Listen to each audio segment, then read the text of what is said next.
Hey, welcome back to Drive Time. I am your host, Craig Pasta Jardula, and we do it live, bringing you all the hot takes, headlines, and unfiltered opinions that matter most.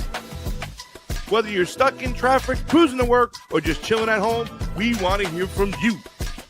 Today's topics are all about the big stories making waves, but we're not just here to talk at you. We want to hear your thoughts, your experiences, and your take on everything from the latest political debates to the everyday challenges we face. Remember, whether you're on the left, the right, or somewhere in between, we welcome all points of view. So grab that hands-free device, dial us up, and let's dive into the conversation. What's on your mind? It's Drive Time. Call in now. Welcome, everybody. Good morning. It is Drive Time. It is now your time. Here comes the age. He's walking in. Sac passe! Nabule. Welcome all. Good morning. It is Monday. I don't think we have a number change. People keep asking if our numbers change. It hasn't changed. Yeah, no, it has not. It's still the same. It's the same number. But are we using the new system yet? Tomorrow I have to do some onboarding webinar shit today. Okay. Tomorrow we'll have the system. My sister's texting me that was not early enough. She's going to get the booger breath, the little 5-year-old out for kindergarten because he was moping around trying to do this. You know, I got to go to the bathroom at the last second. I don't think he really has to go to the bathroom. I think he's just playing games. You know what I'm saying? But he got to pick his color shirt. You know, it's uniform. In other words, you got to wear solid color shirts or shorts and khaki shorts, that kind of thing.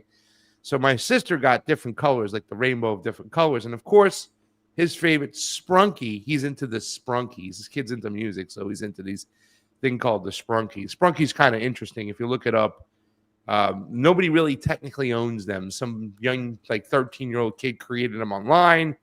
It was like a music thing. Quintus is into music. That's his name, Quintus, my nephew. So he picked his favorite color shirt, which is orange, because the character's name is Orin. And he's wearing a nice orange shirt, ready to go off to school. His first name is choice, by the way. So orange is always a solid choice. And a bold one. I wear a lot of orange because I'm like New York Mets and New York Knicks, but that's the only reason. I got like orange sunglasses, don't I? They look orange this morning. It's like the brown and orange on orange. Welcome, everybody, by the way. It is now Monday, August 17th, year of our Lord. 561-247-2721. 561-247-2721. I know you're going to say something about that debate. Which debate? That Candace and that guy you hate. Oh my God, Andrew Wilson, who still he accepted a boxing match with me. So I think we got to put the nail in the coffin and figure it out. We were supposed to do a boxing match, and the idea from the producers who ran the Cause Festival was for us to do a debate on immigration, then a boxing match. So I get to beat him up with my words and then beat him up in the ring. He's younger than me, though, I think. But, man, you know.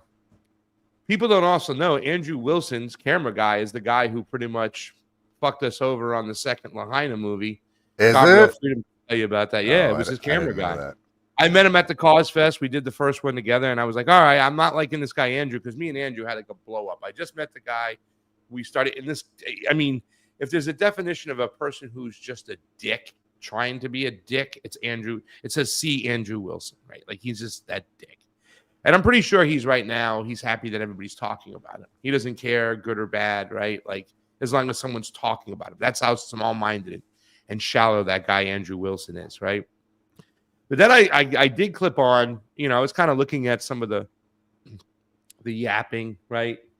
Jimmy Dore doing his yapping, defending Candace, because that's his, that's his people now, right?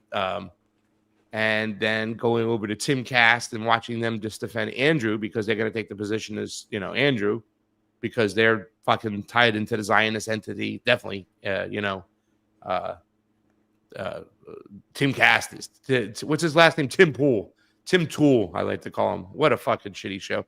I texted Ian Crossland, who's on the show. Never texted me back. But just gave him my opinion. What an echo chamber it is in them defending. They ain't got no proof, no definitive proof there. You know what I'm saying? This is why I don't like debates. This is why I like to. I mean, yeah, but my problem with debates is it's never about getting information out to people in these forums. It's always about who's right. It's just I just don't find any value in it. When I debated Destiny, see, I'm that's the not. thing. I'm saying these We types of rise debates. above, Sleepy. That's who we are. Well, I don't know. I don't count what they did as an actual debate. It's people on the same side debating a point. Like that. I don't know. It just seems like theater to me. That's Well, it. the thing was that Andrew was just trying to attack her and make her look stupid. That was his whole thing. Like he didn't really study the crux of the case, and it was obvious. You know what I'm saying? Like he couldn't even name the 7 charges, which he can just rattle them off. His whole tactic was to go after her and make her look stupid. And if you couldn't do that, then you're going to be stuck. Yes, I do. People should go back and watch that because people learned a lot from that debate. Like people came after me. Like not only did you disassemble Destiny and you weren't a dick about it, you really fought. And I was like, okay, because that's what we're supposed to. Like Destiny had no shot in that debate, right? Because I just knew I was armed with so much knowledge when it comes to elections. But that's an actual debate. Someone learned something from it. You know Yeah. what I mean? Well, Like I how I differentiate debates versus theater. Is yeah. people learning something from it, then it's more of a debate in my mind. Well, we say at the end of our show, what do we say? Let's embrace dialogue over debate, right? Yeah. And I kind of mean that, but I don't mean that if it's a debate where it's 2 different opinions and going back and forth. But if you're having dialogue and going, okay, I accept that, whatnot, like Andrew's his point was like, okay, there were other fingerprints on the gun. Like, in other words, there were 4 sets of fingerprints on the gun. His was the less relevant, I guess, the less out there when it came to this whole gun situation. He goes, how do you get to Patsy from that? Now, you really shouldn't have to explain how you get to Patsy for that. She's not saying that he definitely was a Patsy. She said he could be a Patsy. And the explanation is, and you shouldn't have to do this, is that there are other set of fingerprints on that gun. He could have definitely touched that gun before, and somebody could have said, hand that gun off. It's like his fingerprints are on this, but so are so many people else. You know what I'm saying? I mean, it's very easy in your mind to reach a conclusion how the gun situation can lead you to think, yes, he could be a patsy. And, once again, I don't agree with Candace on a lot of things. I definitely don't agree with her narrative on the Bolshevik Revolution being about Jews killing Christians. I don't believe about her, talking about the Romanov family. He's not the Romanov family. I'm sorry. He was a fucking monarch. He was a king, a czar.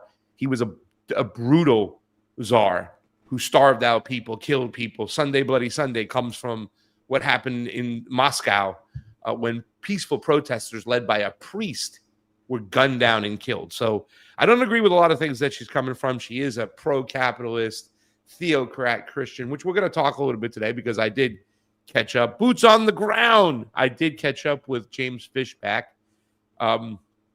James Fishback is running for governor of Florida. He's right now the guy who's like polling in second place, the guy in the Republican side, and more than likely, the state leans towards conservatism right now, a Republican, because definitely after COVID, when all the COVID, all the conservatives came here, like fuck that shit in New York, screw that in LA. I'm not showing you my Vax card to get a cheeseburger.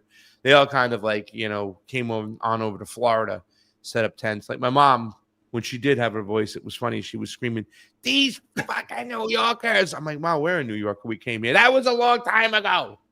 These new ones are pain in the asses." Like they're all over the place. And but anyway, short story long, it does lean conservative. James Fishback is like the second choice right now. Byron Donalds, who's the black conservative man, kind of close with Donald Trump, has his endorsement. He's the established guy, avoiding people. Avoiding debates, avoiding conversations, doing whatever the establishment candidate does. He's got a shit excuse for not debating James Fishback. James Fishback did 16 stops on Saturday, 11 on Sunday. Like he's just going throughout the state.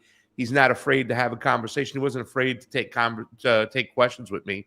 You're going to see it's a lot of the same old conservative right-wing bullshit, and we'll kind of get to that. He has to win a primary, then we'll see how, if he does win, which I don't think they will because he's anti-data center. He's anti-flock camera. He's like, I'll make a law banning all flock cameras and no data centers right away when I come in the governor. Like he says that. So he does have some populist ideas. But there were some people who showed up yesterday. And on Saturday, he made a comment about black on black crime. Like, you know what I'm saying? And this is the area where, like, you know, you better get some lefties into your camp. Even if you're a conservative guy running in Florida, you know it's a semi-purple state. Like it was purple. You know, Obama won it sometimes. George W. Bush won it when he cheated, but Al Gore should have won it. So it's a very close state. But you know, he talked about black on black crime, and I'm gonna find that clip and play that clip first, and then I'm gonna play you guys my follow-up question, which was on a separate day, on a Sunday. He said it on a Saturday. And I asked him about that, you know what I'm saying? And just really thinking off the top of your head, our audience, and good morning, Lady Alex. Good morning, Anthony Imperio. Probably been up for hours, got your coffee. Getting the kids to school, man, that's work. But good morning to everybody out there. Of course, our producer extraordinaire, Gabrielle Freedom's in the chat. And she's putting up links on ways you can help the show. Last week, somebody was giving her shit during the Truth Wire in the chat. A lot of people hire bots. I think it's genuine when the producer of the show is in there and saying, let's help and support the show. And that's why we do that over here. So don't hate. Yeah, I'd much rather have a human behind the screen. Some 100%. fucking dickhead was complaining about it. Like, you're spamming the chat. And, you know, Gabrielle, she jumps in the conversation. Then she shows sometimes how you can help out. She's doing all this. Dude, you know, she does not spam the chat. She does not spam the chat. It's not. It's so stupid. And we support her, and then she's in that chat. I don't want to get too far off my chain of thought, because I always lose my chain of thought because another thought comes during that thought. And then that thought goes to another thought. And then I'm like 6 degrees to Kevin Bacon to get back to my original thought, which was about James Fishback, because he's kind of like the populist guy right now. He's mimicking the populist right. A lot of young people are showing up. But if you look at the pictures, there's no black people there, right? Now, I get it. He's trying to win a primary in Florida. He's telling white people to not be, embarrassed for being white, because even some of the people who question him, should we be embarrassed to be white? Like, no, like why are you listening to those idiots anyways? Nobody's freaking hacking at you because you're fucking white. And, what did my mom tell me when I was 7 years old and I was playing in the sandbox if somebody makes fun of me? Just ignore them. You don't highlight that. And, you know what I'm saying? So he is with that kind of message, which is also a pro-Christian message, right? And somebody asked the question yesterday about a religious war. So we're going to get into all that stuff because this guy is mimicking what the populist right is. And unfortunately, even though there's some populist messages, no flock cameras, no data centers, and he's there, it's still the same conservative bullshit. No social programs, no collectivism. I asked him about that too as well. I got 2 questions with him. And I let him pick his last question. I said, all right, can I get one more question? He goes, really quick, because I got to get on to my next event. I saw his schedule. The dude's going from event to event to event to event. It was really fascinating what he was doing. I mean, he was doing events at like 1:15, 1:10 in the morning were his last events on Saturday. Like he showed up to a diner at like 1:10 in Jupiter on Saturday night. And then Sunday morning, his first event was at 7:50. Young guy, hitting it hard. So it is fascinating to watch that. And I know a lot of people are like, total politics, but I want to see where people's mentality is. Because here's the thing. If we are going to have any type of movement, you want to call it a revolution, whatever, any protest movement, whatever it's going to be, we're going to have to get ourselves out there to do something. And for me, there was a couple people kind of give me some frown lips and stuff, but nobody was mean with me. And they watched me ask the question. And it was quite obvious that I didn't share the same ideology as James Fishback, right? And like I said, he's trying to win a primary in the election is Tuesday, tomorrow, the official day. Early voting, I went in and voted. I abstained courteously. I voted for nobody because all I was allowed to do was vote for judges and like school boards. And I had like a total of I think there was a total of 5 votes that I could do, but I didn't know any of them. So I abstained, handed it in, but I did went out there to say, this is my right to vote. That's my position. And we'll see what happens on after Tuesday, because then November's right around the corner. My assumption is that they're never going to let this guy win. And I told one of his head volunteers there, I said, listen, when James gets cheated in this election, and he will get cheated, right? There's no way the state of Florida, the elites in Florida, those who call the shots in Florida, are going to allow a guy who's going to ban data centers and flock cameras off the bat. Do you know the money that is made from the private companies, from Flock, how much money they're making on the contracts in Florida and how much power they have, right? They'll never allow it to happen. Byron Donalds is a Trump conservative that's tough on crime. And that's the thing. Like, that's the hypocrisy from James Fishback at one point. And you'll see when we went into the black on black crime question, his solution is to make sure that police can do policing, right? That same old bullshit. When you have that mentality, that's what's going to lead you to the Flock cameras.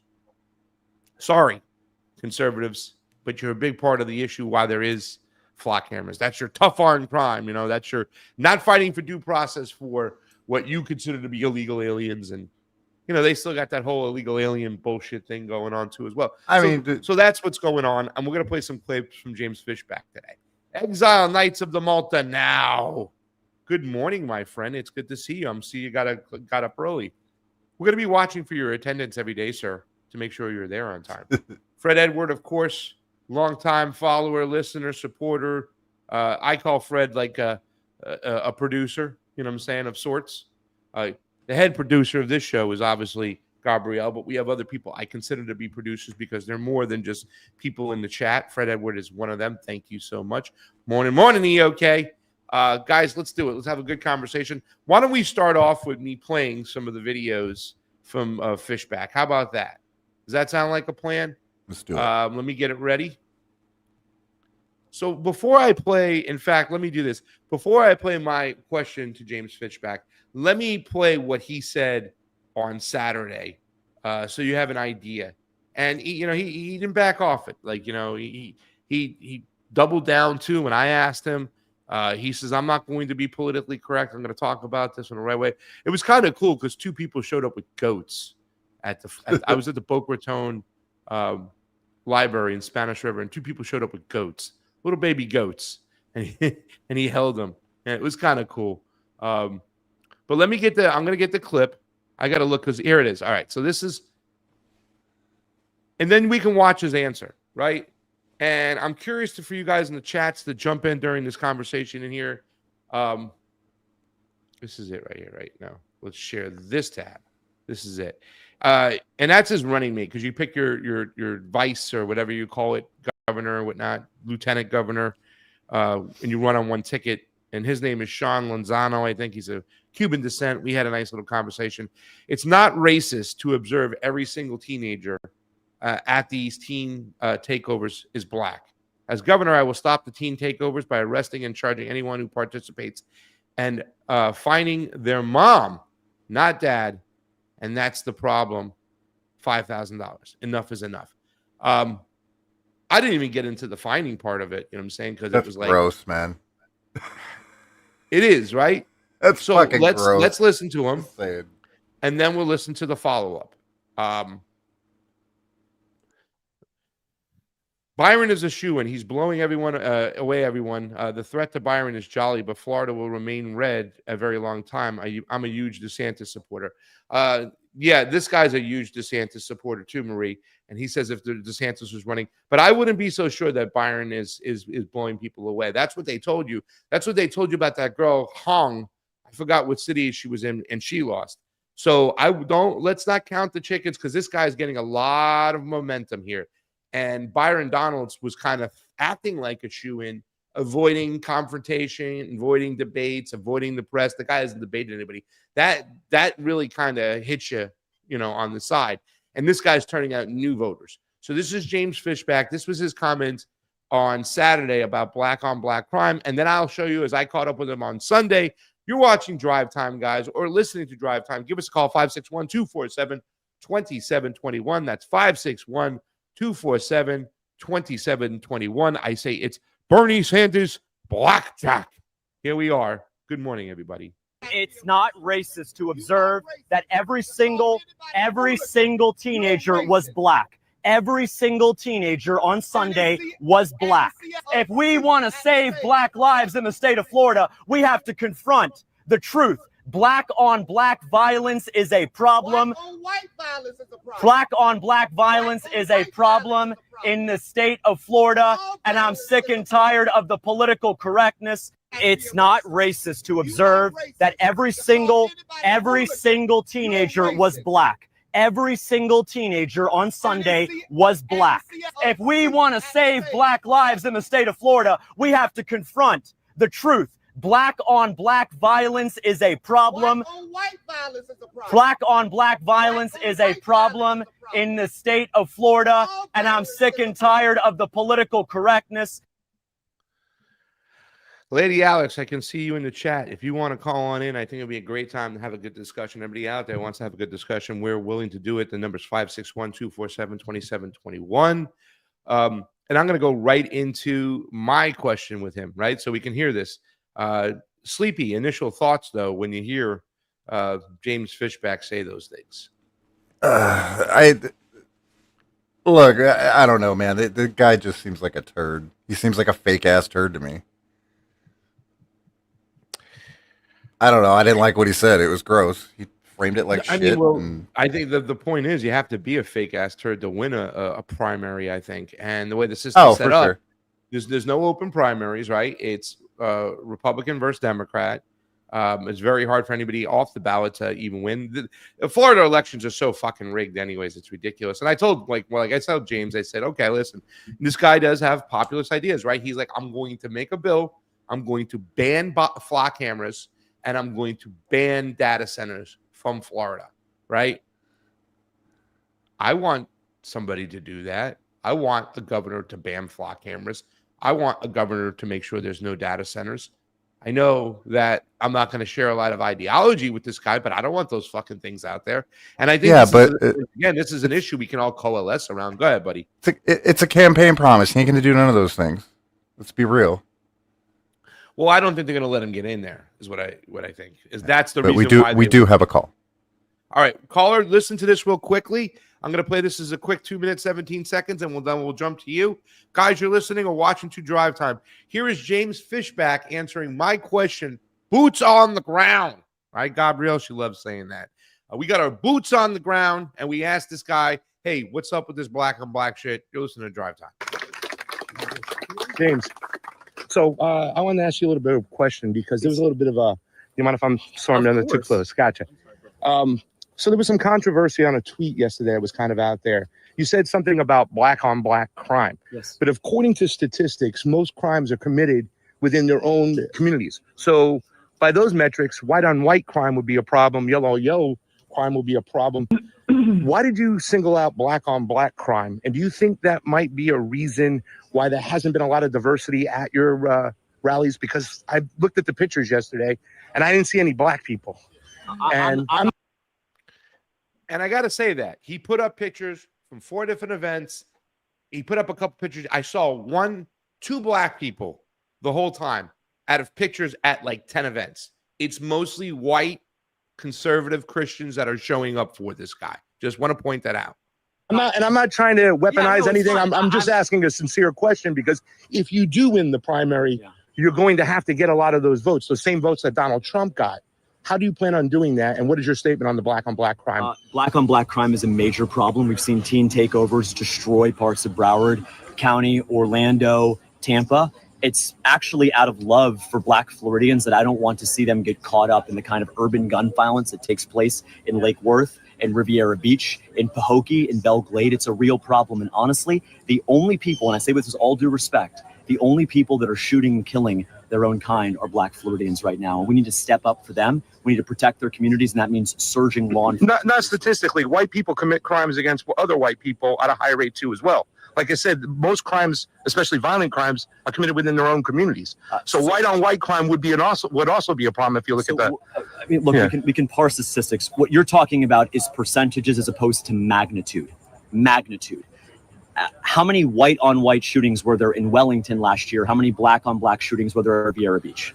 So one domestic violence, white crime was way higher than black crime in Florida last year. I mean, this is a problem. I'm just saying, crimes happen within their own communities. Here's what I will say, and I've said this from the very beginning of my campaign.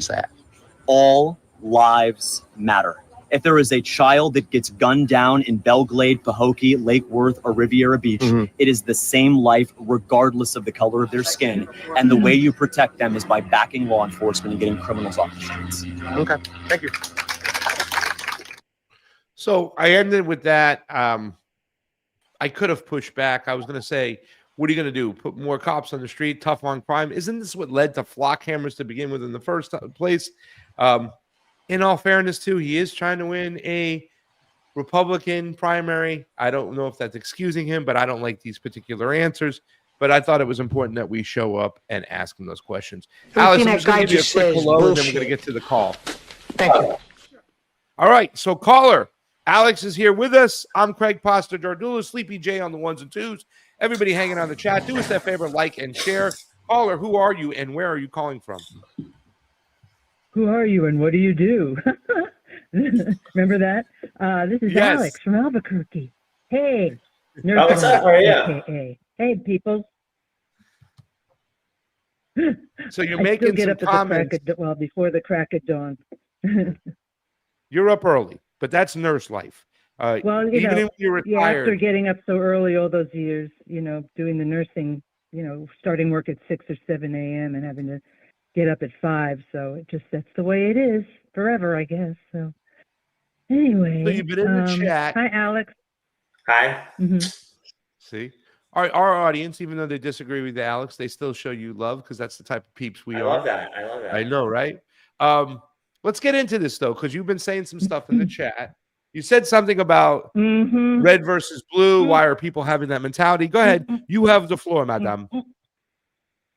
Well, look, after 50-odd years of having these discussions, and seeing things in my perspective of what's been going on, and then we're finally separating, the red from the blue, the left from the right, and all this stuff is so lazy and infantile to me and so non-critically thinking-esque, which is to me typical of the majority of the populace of this country. I mean, it's no surprise, but it's just I'm just so tired. There's so much horror going on in the world and horror going on in our country, and the xenophobia, the racism, the violence continues since time immemorial, since we came here and started the genociding of the native peoples and the slavery.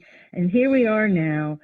And then all we can do is buy into this bullshit electoral politics crap, on, decade after decade, the same old stuff, getting involved in discussing it ad nauseum, like it's important, like it does anything and changes anything, to put energy and time and money into this whole corrupt, disgusting system. It just perpetuates itself. And I look at it, I step back and look at it, and it just makes me upset and moves on. And, that piece. And that's why I have zero interest in anything electoral politics. I'm turned off by it 100%. And, I have reason to feel this way. And, and I know that the populace of the country is not going to change, so that we are going to have a change in the psyche of the American people, and people are going to wake up tomorrow and go, oh, we're brothers and sisters, let's get together and change this country and do the right thing and be moral and be smart. And, that all that stuff ain't going to happen. I don't live in a fantasy world. So here I am with my feelings about things, and I just, look at it all playing in front of me, and it's very disconcerting and very frustrating and sad. So, that's my feeling about the red and blue, the left and right, all that stuff to me is not real. And it's just a continuation of the same old crap. And it's frustrating. Can I ask you a question? Can I ask you a question? What? Do you think that I understand the reason for getting disappointing and sad, right? Like, and I kind of get that way on this tip with doing the show and everything like that. Like, having to start over again, my Twitter getting hacked and thrown out there, knowing that they're censoring, shadow banning. It makes me feel like, why am I even doing this shit? When I do think about electoral politics, seeing the way that I believe honestly that James Fishback, whether he be an insider or an outsider, whatever the case may be, but having to pander to a certain group, right? A certain set of values or beliefs from the populist right group. And like I said, you look at a lot of his rallies, there's no diversity over there.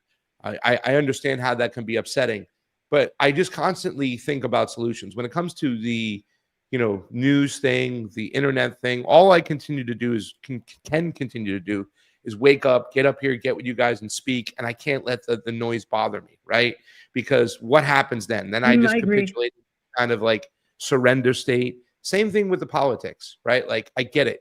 Here's the thing. There are populist issues that this guy had talked about, banning flock cameras, banning data centers. And I know it sucks, Lady Alex, that, people kind of like coalesce around this football mentality of red versus blue, whatnot. But I'm going to see that as an opportunity to go to those places because I had conversations with people there, people who thought differently than me, and they knew that. They saw that from me asking questions. There was, somebody who was talking to me, and they asked, hold on. About. Hold on, I'm gonna let you get in there. Uh, They asked me about like, well, what do you think about? Are you like Bernie Sanders free college guy and whatnot? And I'm like, yes, I believe that state schools should have free college and stuff. And she was there with her 18-year-old son. She goes, but what about money for programs for him? He's ready to go to flight school. It's going to cost $100,000. There's no money there for that. I said, well, that's something else I wanted to add to the discussion because not only college, dude, I think is free. I think there should have been programs for, if you're typing, please mute, Alex. Whoever's typing, mute.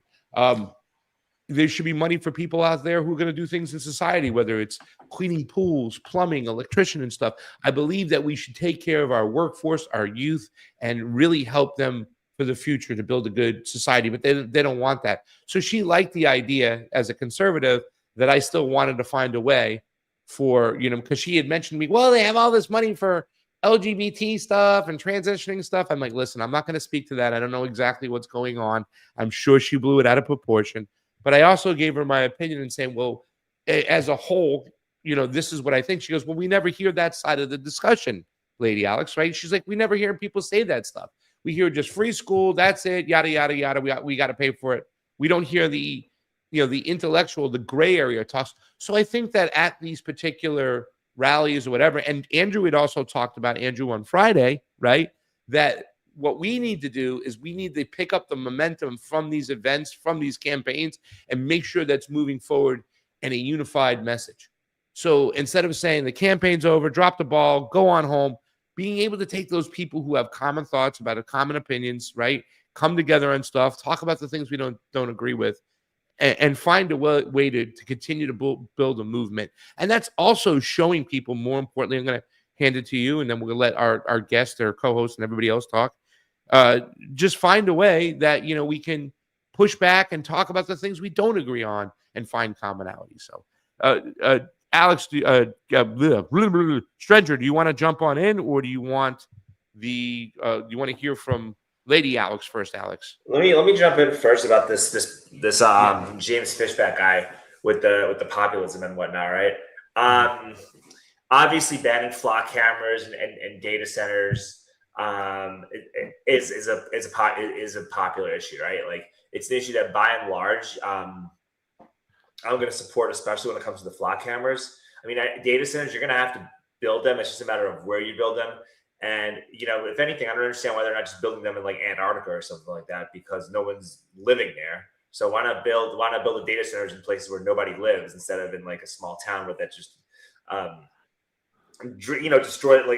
destroys the water supply and causes fire hazards, which causes people to have to leave these small towns in the event of a natural disaster. But I digress. It's very easy for politicians to say things that are popular while they're in campaign mode, and especially if they have almost no chance of winning, they're gonna just say the most extreme things possible, or they're gonna say things that they're also going to combine that with the most popular message possible, because it's just about getting voters and getting support. And like, what is this guy's track record of actually telling the truth and being honest? Like, if this guy actually does win, do you actually believe that he's going to ban flock cameras? Do you believe that he's not going to let a data center go into Florida? Like, do you trust James Fishback to tell you the truth? I mean,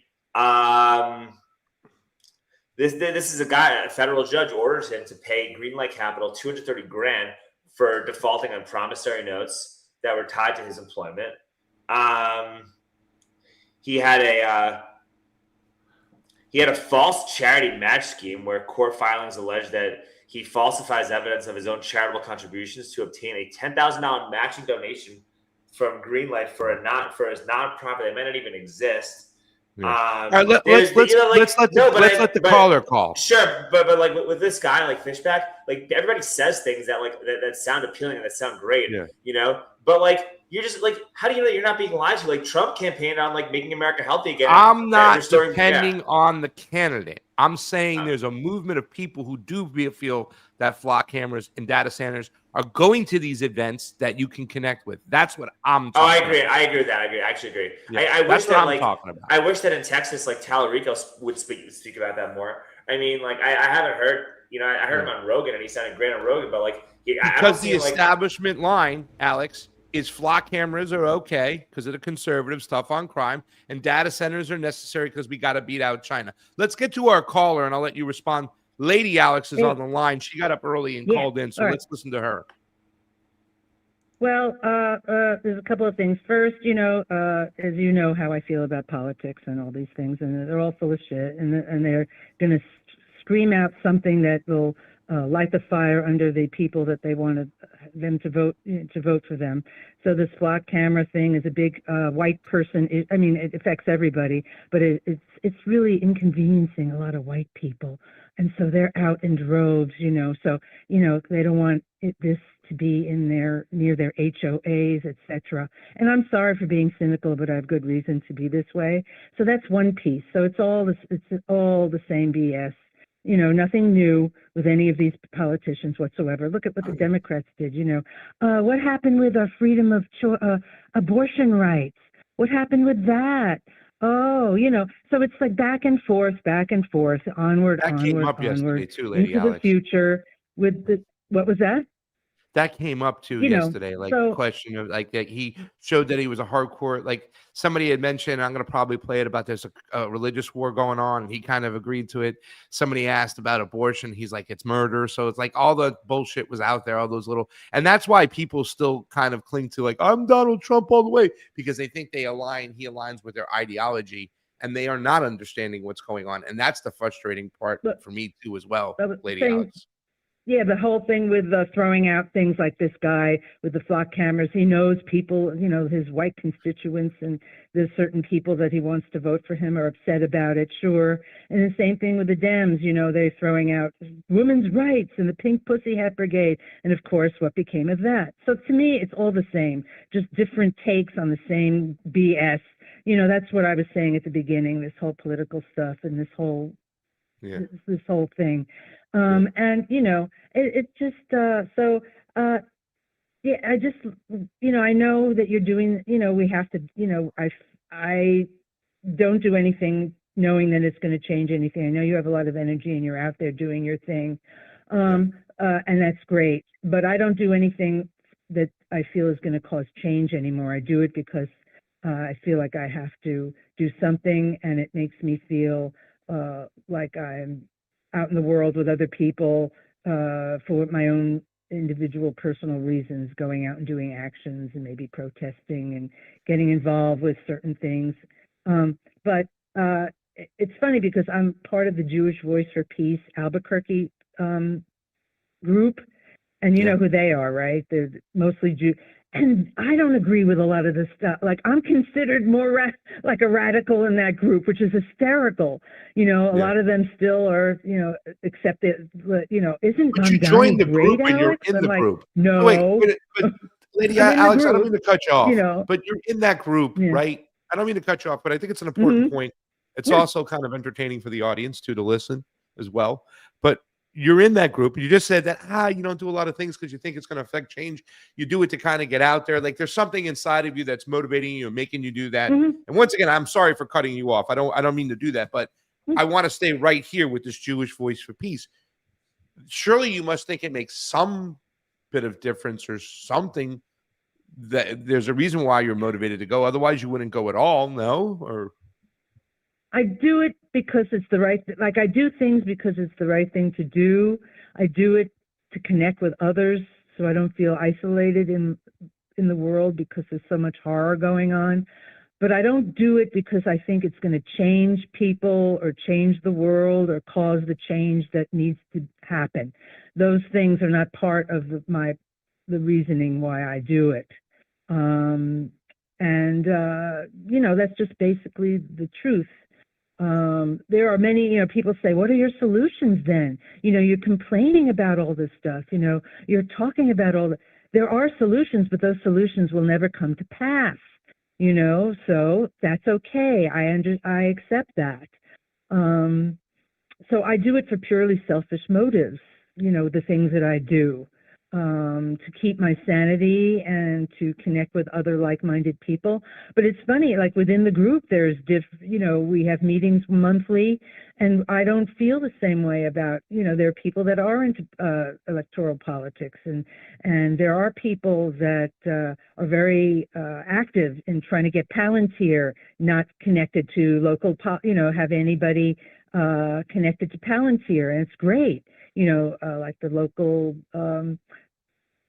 public school system, to divest, they're into the BDS, here very, very heavily. And I think that's wonderful. There are a lot of people doing a lot of things. I don't have any complaints about it. So that's what's going on. It's kind of, and I don't understand. And this whole thing with the data centers, I don't know if anybody else is going through this in the chat or you guys, but they're doing heavy TV and online ads for the data centers. I don't know if anybody else is seeing that, but here in New Mexico, there's something called Project Jupiter, which is a mega, giant, huge data center, like thousands of football fields huge, and it's being built right now, and they're pushing Native people on TV talking about how wonderful this data center is going to be. And of course, they glamorize it and Hollywoodize it, make it real slick, producing jobs, and all this other stuff. It's really disgusting. Like 6 I don't jobs. know if anybody else is going through that, Sleepy? but I don't know, Yeah, like those data center jobs, it's literally like 20 jobs, dude. Like that's it. It's it. They Yes, act like let you me get say hundreds of something. jobs. Yeah, If we don't you'll do get it, construction Sleepy, jobs, but that's it. Sleepy, if we don't do it, the Chinese will, and we'll be behind in AI. So we have to do it to keep up with the Chinese. You're muted, Alex. Yeah. It's how Anyway, they put America. It's how they put America. Politics. It's how they put America first. Obviously, come on. They're putting America first by building all the data centers, because what's happening is that now we're able to invest in American companies to build out mass surveillance tools, because if we don't, put a bunch of CapEx money in these data center companies and subsidize the big tech oligarchs who are hyperscaling everything, then the Chinese are going to beat us. And what it's doing is it's causing this wave of money to be spent on AI infrastructure from the Facebooks, the Nvidias, the Apples, all of these big Mag 7 companies are putting a lot of capital into building a lot of these data centers. And what's going to happen too is, like, a lot of these data centers, like, they're not even going to be, I don't think they're even going to be all that profitable, right? Like, I think that you're going to be able to advance like actual true AI and the principles of using AI for good. It's not going to be through data centers. It's going to be just through creating models that help provide information. And even like and even this whole thing about like, oh, the Chinese are going to beat us and whatever it is, like, I don't even know if that's even a big deal. Like, we're talking about artificial intelligence, so no, it has nothing to do with trains and healthcare. Stacey Davis, 8509. Yeah, but you understand the reference, right? You got to understand that. It's beautiful. That's beautiful. You'll get Give us other high stuff speed rail and healthcare then if they beat it. All right, whatever. Sure, but you also get other stuff that come with living there, which I wouldn't want also. But the point is that this AI, what this AI stuff is doing is it's artificially it's like artificially inflating like American GDP and American growth, and it like allows Trump to say, look, all these companies are investing in America, right? Because before, like, companies would invest and outsource jobs to all these other countries, and Trump campaigned on not doing that. And with this AI bubble, a lot of these American companies are investing back into America. The problem is it's not really creating any jobs, and it's causing fire hazards, and it's causing like a mass surveillance state. And it's just a way to like it's really just like a way to kind of like funnel money and manipulate things. Yeah, but that's all it is. And also, dude, the Chinese models aren't even tyrannical. Like DeepSeek and Kimi are actually better right now at finding information and finding vulnerabilities and codes and doing all this stuff than these American companies anyway. Yeah, it's all a scam. Yeah. Well, I see it more as more money to the rich people, destruction and death to everyone else, as usual. This is just where we are now. Like as the hundreds of years have gone by, this is just this is what's going on now with technology. And so, of course, who is going to benefit the most? It's going to be the people, the oppressors, whoever they are. There's a lot we don't know that's going on. Wait till you realize that these and data the centers people are aren't going to suffer. Wait till you realize that the data centers aren't going to turn a profit. Wait till that happens. When many of these data centers fail to turn a profit, and a whole bunch of big companies invested a bunch of capital into those companies, and you realize that you're investing into something that's not even profitable at all. And there's a bunch of companies now you no longer there's have a bunch of companies, hold on, Alex. hold on. There's a bunch of companies that don't make profit right now, but yet they show a profit on the index and stock market. No, what it's I'm all saying though is that it's all part of the scam anyway. Right. I know what I'm saying. I agree with you. What I'm saying though is that when these companies fail to turn a profit and fail to actually generate any income, eventually shareholders are not going to like continue to be able to prop up like the Facebook, the Nvidias, all these like other hyperscaler companies. And when that happens, you're gonna get like not just like a small correction, but you can get like a big like secular bear market in the entire equity and stock market, driven by big tech and AI. And you know what happens then?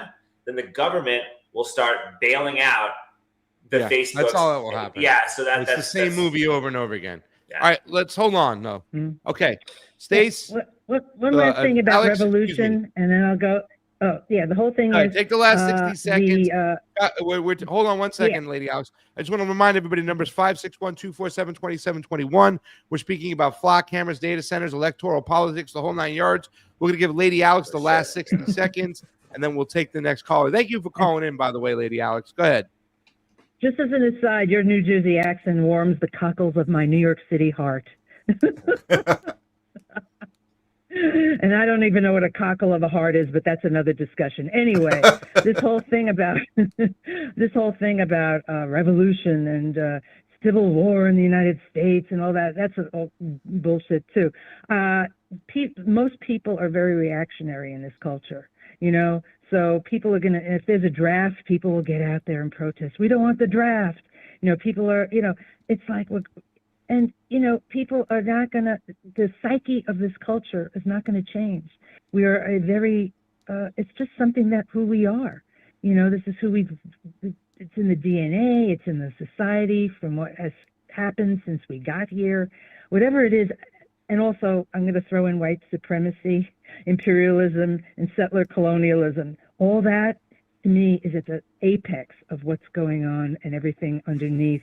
It's just, hard. It's very complicated in a way to see how we've morphed into who we are as peoples in the society. But I think the problem therein lies in white supremacy, settler colonialism, racism, and xenophobia. And that is so prevalent, and not critical thinking, not very intelligent individuals in this country. And that, I think that's a major issue, but there's a lot of suffering. So I think a lot of people there's a lot going on, but there won't be a revolution or an awakening of the American psyche to all come together and be as one to make changes that we need. Unfortunately, it's kind of a sad thing, but I'm a realist. But meanwhile, I think it's great what you're doing, and anybody that wants to do anything positive, I have nothing against it. Yeah. It's not bad, but it's not going to get us where we need to go, unfortunately. But I think it's fantastic what you're doing, what anyone does for good. So, and I think when you're, bye, everybody. And we'll let you go. And thank you so much for calling in. Thank you for the compliments to Lady Alex. But let me tell you something too, as well, as you're parting us. I I also think it's great that you mentioned, and I'm going to throw this into my arsenal, is that it's not just about going out there and making an impact and doing these things and doing what's right. It's being more human, getting out there, meeting like-minded people. I think there's something that's a positive, fun aspect to the whole situation that we should kind of, even though what we're pushing back against is dark and evil, I think there's something there that you mentioned. I'm going to kind of add to the arsenal about mentioning the fun about just getting out, because it was kind of cool to go meet a lot of like-minded people during the Bernie Sanders campaign when I was just a full-time activist, not doing this stuff. So I think you brought a lot of good things to the table. And I do believe that when you do have conversations and you're doing things for the right reason, we are moving or keeping it alive in a positive way. Some hope, some real hope, that is, for a change for the future. Thank you so much, Lady Alex, for calling on in. We do appreciate you. We Bye, love the Pasta. You fact that rock. you're up Bye, early in Stacey. New Mexico. Thanks for calling. Sell mango cheesecakes from your house. I think I'm going to listen to Stacy. Stacy's coming up with all these great ideas. How about mango flan? I made this beautiful mango flan. Alex, I wish you can taste it. Wake up, Alex Stranger. I'm awake, wide awake. Let's get it. There you are. He's ready. He's rocking and rolling and stuff. You're Alex, I don't know. I pretty mean, pretty bright-eyed and bushy-tailed today, Pasta. I got up at 6:30, and I do Must prefer be lemon nice, cheesecakes yeah. too. But there's a ton of mangoes, not a ton of lemons, lady. Please. I was up at 6:30 to wake the young man up to get him ready for school, and it was kind of cute waking him up. He got out the door by like 7:15 and was still kind of lagging. Too much traffic at school. Got to get him out earlier. But fun day. Who's the young man? My nephew. All right. Kindergarten. Cool. Yeah. Fun. Kindergarten. Awesome stuff. Yeah. Understand why people have kids, why they fall in love with that whole lifestyle. It's kind of great. I'm gonna play. Not too late. Huh? It's not too late, Pasta. I'm gonna play the other question I got with James Fishback, and I get it. You know, when you sit there and you analyze stuff and you look at it like Strenger said, this guy's going to be lying about shit. All politicians lie. Even the ones that maybe come in at a grassroots level, they'll lie. If he gets in, if they were to allow him to get in, is he really going to ban flock cameras and data centers and stuff like that? Nope. There are people there that go there that hope he will and whatnot. And like I said before, I think at the very least, being around people with the same opinions about certain things that we can coalesce around. Look, I've been looking for a way that we can unite the citizens of America against the oligarchs and the elites. And the thing that really sucks is that there are some issues that he's talked about where you can unite, but then he goes and plays the whole divisive rhetoric bullshit, AOC and Joe Biden are commies or whatever. He plays into all that bullshit, you know what I'm saying? And it's so stupid because those people are far from socialist and communist. They're, you know what I'm saying? Democratic socialism is what they call. They're not even that. They're capitalist, right? They're bound by capital. They're paid off by capital, by special interest. So don't give me that bullshit. We're going to play this video. This is him talking about socialism. Gives you the same old party line. In some ways, I agree. Like, right? Universal basic income. I don't want the government giving me money, and then if I don't do what they do, they can just shut it off at any time. So that is something that's very intriguing about these conversations. Here he is, James Fishback. You're listening to Drive Time. Maybe you're watching us. Give us a call, 561-247-2721. That's 561-247-2721. Well, I asked James, I gave him a choice of which question he wanted: immigration, economy, socialism, Charlie Kirk. He chose socialism. Okay, so you've made some comments, like a lot of conservatives do, kind of pushing back against communism, socialism, but I consider myself to be a collectivist. I want to see social programs that help people. In Florida, there's a ton of social programs like Medicaid, Medicare that really help people out. How do you plan on squaring that circle as far as keeping those programs or maybe adding more programs that might help somebody and saying it's not socialism or sticking to capitalism? Because a lot of times when conservatives get in office, they want to cut. And a lot of people don't want their Medicaid or Medicare cut. So social programs, while well-intended, create dependency on government that can then take that program away from you at any given moment. I do not want that. The way to help people is not through government social programs. It's by letting them help themselves, put more money in their pocket, have them have great paying jobs, support housing, and actually let this generation use capitalism to their benefit. My generation, I see, as being tempted by the lies and false promises of socialism, of AOC, and of Zohran Mamdani. I am running to be an alternative that speaks to actually limited government, pro-liberty programs that can, in fact, enhance American exceptionalism. Well, how do you plan on increasing the economy to get people money in people's pocket as governor in Florida to pay for those programs? So more great paying jobs. Okay. H-1B workers are taking jobs here in Florida. 1,900 employers are relying on foreign labor as opposed to Americans here in the state. And so those are jobs that could be going to them. That means they have no income. If you have no income, then you cannot afford a home. You cannot move up in life. And so the number one thing we have to do for young people is help them get a job for which they are qualified for. And almost everything will take care of itself if you have a good paying job at a market wage. Thank you, James. Well, I asked Can I jump in here for a second? Of course you can. So look, man, like I've worked in the tech industry for a very long time, so I'm pretty familiar with H-1B visa people and all that. They don't pay enough for tech jobs in this country to like be able to survive. They want you to have like a master's degree, and they don't want to pay you enough to even pay your fucking student loans, dude. Like, what are these good jobs he's talking about? They barely exist. I haven't found a fucking tech job in years. I've put in probably 200 fucking applications. There ain't shit. Well, AI Like- too, like the whole H-1B thing. Like you can say all you can say all Where's you your want, microphone, bro?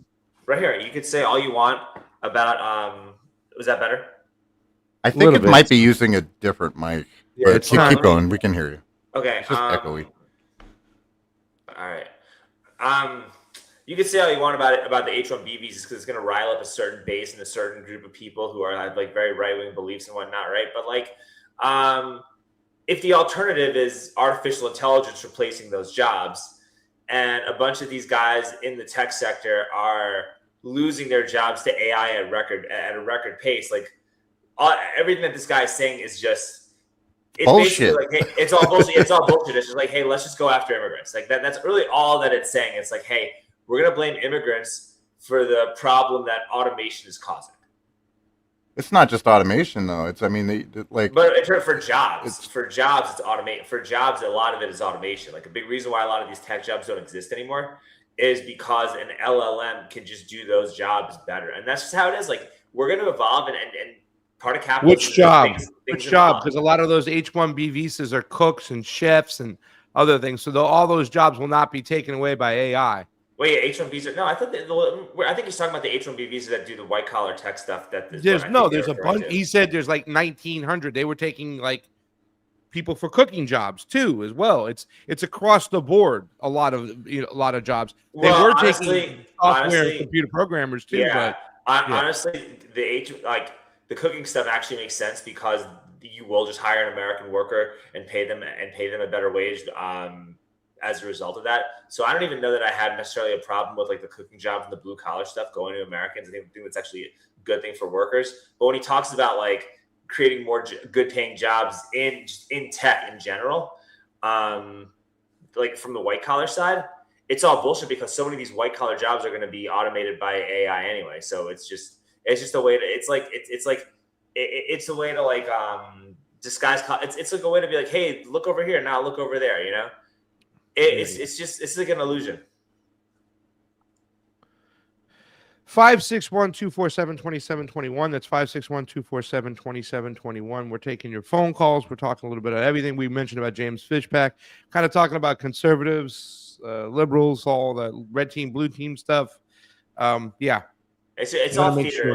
It's all theater is what I'm saying. Like, you know, if you're getting worked up over H-1B visas and you're missing out on the fact that the bigger problem is machines automating your job.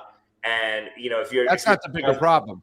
That's not the bigger problem. That is the bigger problem. It will be. The fact that they signed NAFTA and shipped our jobs overseas. There's still a lot of work. There's still a lot of work to be done by humans that are not being done by I agree, but what I'm saying is like a lot of the H-1B when you're getting worked up over the H-1 visa stuff, it's over like tech and software jobs. right? And the software jobs that people are getting worked up over are going to be replaced by artificial intelligence anyway. So it's just a little bit silly. Like you're getting worked up over the wrong thing, even though I get you got to that. remember what he's doing. He's a conservative, a right winger, and if he can blame immigrants for anything, you're going to do that because that's the other guy. And that Well, it's really easy. It's a really easy approach because, well, yeah, it's a very easy. He's not talking about the system. He's once again he's saying let's take a couple new parts and slap them on the machine and make it look good rather than go in and fix the engine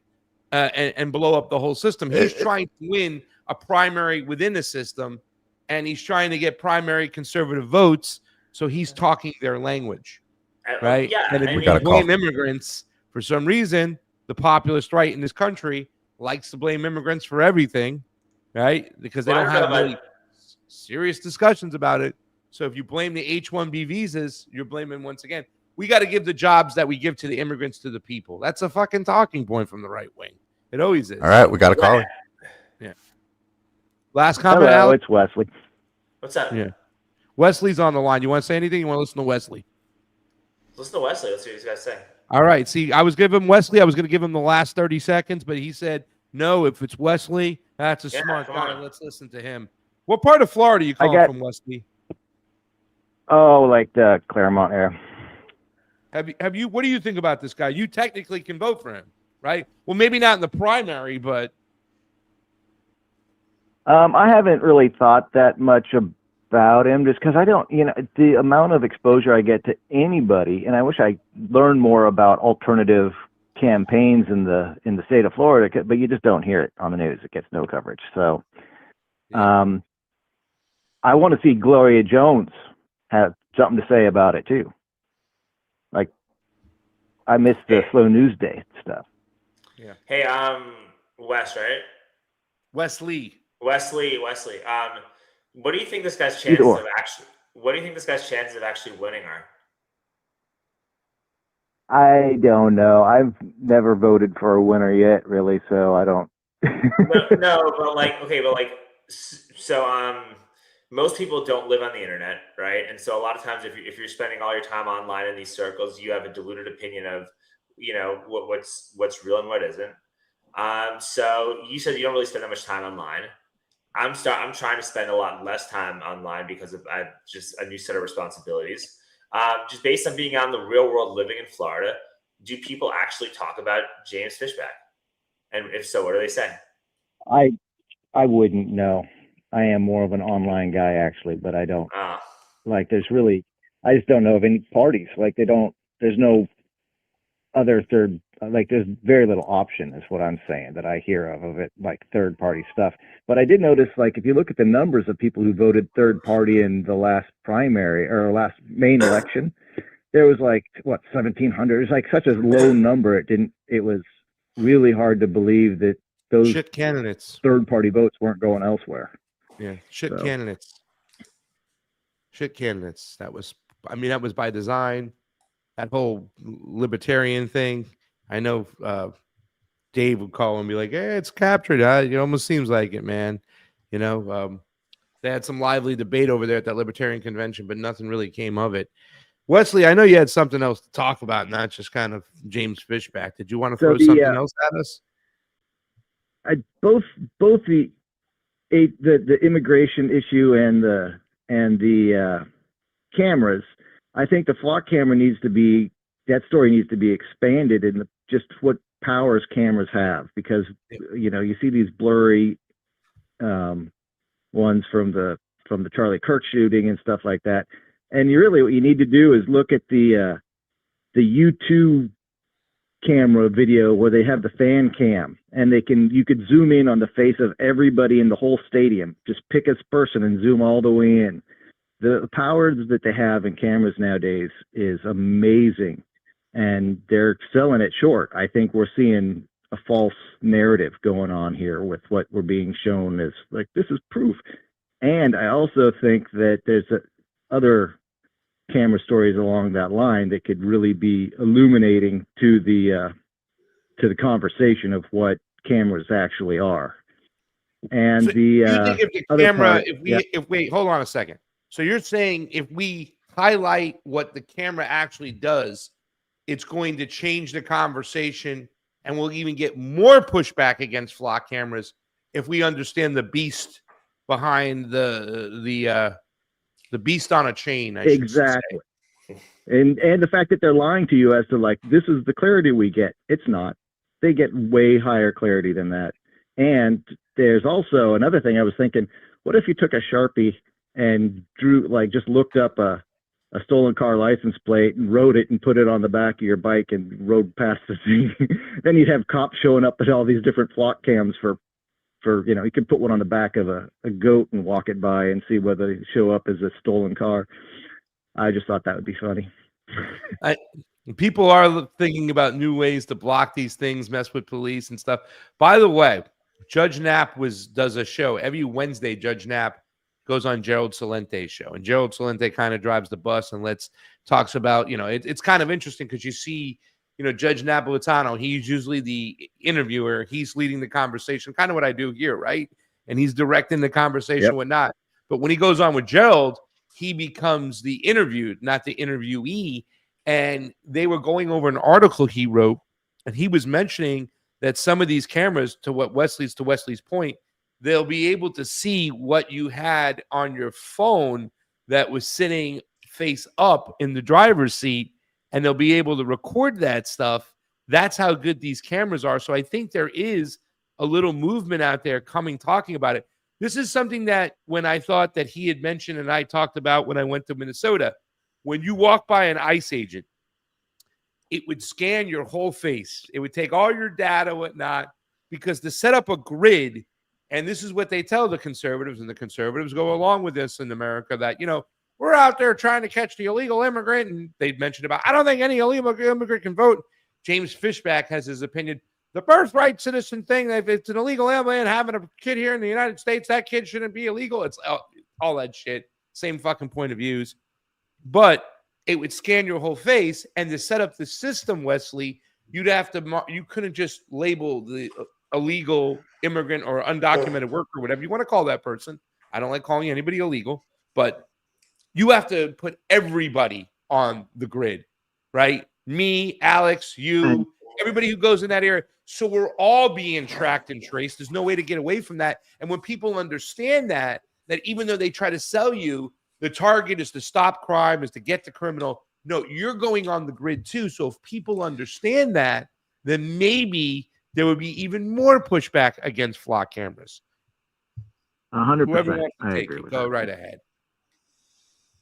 The other aspect is the immigration thing is interesting because it's not a historically new thing. Because if you look at just the situation with Cuba, where they had an influx in the early 19th century of a European Jewish population showing up on their shores, and 95% of that population moved to New York and Florida after the Revolution, and they were dealing with similar issues that people are complaining about now, and it was an immigration scenario, but it depends on but they got boycotted and divested for their actions, and if you do that to the other people, then you get in trouble. So it's kind of like, and it's funny that even in the newspapers the day of the Versailles Treaty, they were saying, oh, this is going to start another world war. And they were saying, because the people that own those papers were basically telling you that, yeah, this war isn't over yet, and we have more to do.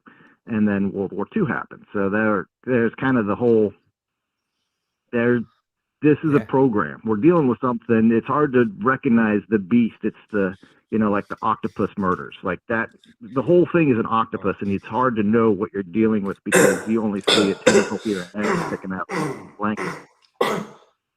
So, and I'm not blaming the Jews at all or any other ethnicity, but it's you're born, you're who you are, you deal with life. But I have to say that even when Moses came down from the mountain with the 10 Commandments, not all the population he was there helping went along with the commandments, and that's the problem. Is that What do you mean I can't commit adultery? I got 3 side pieces over here. The wrong Jews are in power is my problem. That's what I'd say. Like there's good and bad in every race. Like if you could do a Venn diagram and put asshole in the middle, and then hold on a second. The wrong people of every major religion are in power.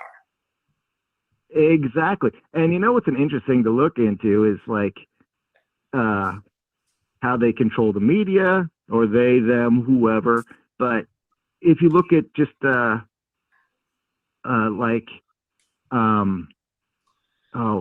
Tupac and that whole scenario, there's more there because like he ended up on the movie with the Wrong Turn or whatever with the Chevy Chase and so he was there with Shock G and Digital Underground, who's a nice Jewish fellow, and then you look at who's the other guy? Is it DMT or no D? Oh, what's his moniker? Anyways, that guy has a tattoo across his neck from Genesis, DMX, like 1/7. DMX, yeah, has that tattoo across his, which is like, we the Jews will take over the world, is basically, that's what he had tattooed on his neck. And you're just like, well, that is an interesting tattoo, fellow, to say to the population. And so there's you start to look at who's who and what their relationship is to the wonderful studio access they had, and then you're like, oh well, that makes more sense now. Alex Stranger, if you want to make a comment too, you're more than welcome to as well. But I would just like to say that there's another video out there really quick, and I want to reiterate the difference between. So I just remember the comment. The comment said like anybody can become Jewish. It's yeah, because there's a difference between a Jew right. No, and I know. I want to make sure can, but understand the process. Look up the conversion process to Judaism, because it's one of the hardest processes that exists right now. Judaism is the only religion that doesn't openly want converts. Like every other religion openly embraces converts. Judaism will reject converts because there's a lot more responsibility placed on like obeying the commandments. Over Shabbos. Well, I don't know. It's pretty hard to convert to Catholicism too. Is it really? It's a lot of work. You gotta go to classes. It's a bitch. Bullshit, and it is. But I definitely just want to reiterate right now what we hear. There's another video out there with a Muslim dude walking into a Hasidic Jewish neighborhood in New York, and it's like, yeah, we're an anti-Zionist community. You'll see no Israeli flags around here, and I think it's very important to make that distinguishment between being Jewish and being a Zionist, right? Hey, that guy without being a Zionist. Sure, what do you think of the guy? What do you think of that guy, Tyler Oliveira? What do you think about that guy, Tyler Oliveira, with his documentary in that town in upstate New York? I didn't see it. I didn't know about it. What? Okay, so this filmmaker, Tyler Oliveira, who's like a reactionary, like a right-wing reactionary, quote-unquote documentarian, goes into this place called Kiryas Joel and thinks he's doing like a Nick Shirley expose on fraud, because a bunch of very ultra-Orthodox Jewish families are getting kind of like subsidized by the government to have like 17, 18 kids, which honestly, if you're going to get subsidized by the government to like reproduce and have a family, there are worse things to get subsidized by the government for, right? But also, when I look at the comments, it was all these Nazi like people that were just commenting on this guy's video, talking about the Jews are being exposed, and the reason that this isn't getting any traction is because the real perpetrators, don't want you to know about this. And then all it took was 2 seconds to realize that neighborhood was actually an anti-Zionist, that was an anti-Zionist neighborhood that he went into in that place in upstate New York. And it was just funny how everyone was like, oh, Zionism, they don't want your masters to know all this. And it just turned out that